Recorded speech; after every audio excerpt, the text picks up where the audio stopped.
е един форт. Погледнете само как изглеждат хищно. Но не това искам да ви покажа, само погледнете отпред местата за тегляне. Това си е камион, не, ами камион маскиран като джип. Искам да ви покажа един DPF филтър, който струва 18 000 лева. Ето това нещо, това удоволствие, дето го виждате, в момента то е изкормено, направена му операция аборт.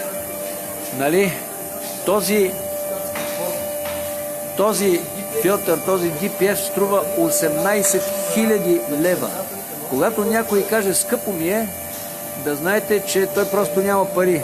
Вече въпросът е защо няма пари, това е проблем. Нали? Я обърни тук това нещо, за да го видя. Така. Ето, сега ще ви го покажа. Това е запълнен, нали? Това е Мишо Пингвина, който много разбира от DPF филтри. Обърни го обратно. Ето, виждате. Това явно не е могло да бъде почистено. Виждате, то задръстано. Би трябвало, когато ви го снимам така срещу светлина и на бел фон да се получи малка светлина, проблясъци. Значи този DPF филтър в този вид, в който е, той вероятно е спъвал много яко колата и оттам нататък това може да повлияе и на разхода на гориво в голяма степен. Една от индикациите, че ви е отишъл DPF филтъра или катализатор е, по някой път се получава особена миризма. Сега не знам този форт какъв, аз не бих си купил такъв форт. Погледнете само какво нещо отдолу, с какво се занимават хората. Значи, това не е направено от Байганьо. Байганьо, ако го оставиш да прави, той ще стигне до каруцата и с това ще спре.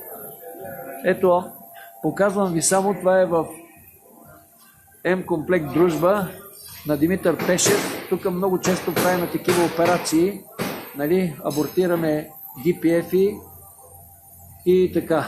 Това е за обща култура. Значи грижете се за колата, грижете се и за вашето здраве, защото нормално е, след като се грижите за здравето на колата, да се грижите и за вашето здраве.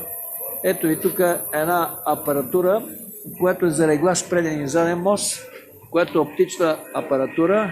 Нали? Думата реглаж също не е водеща дума.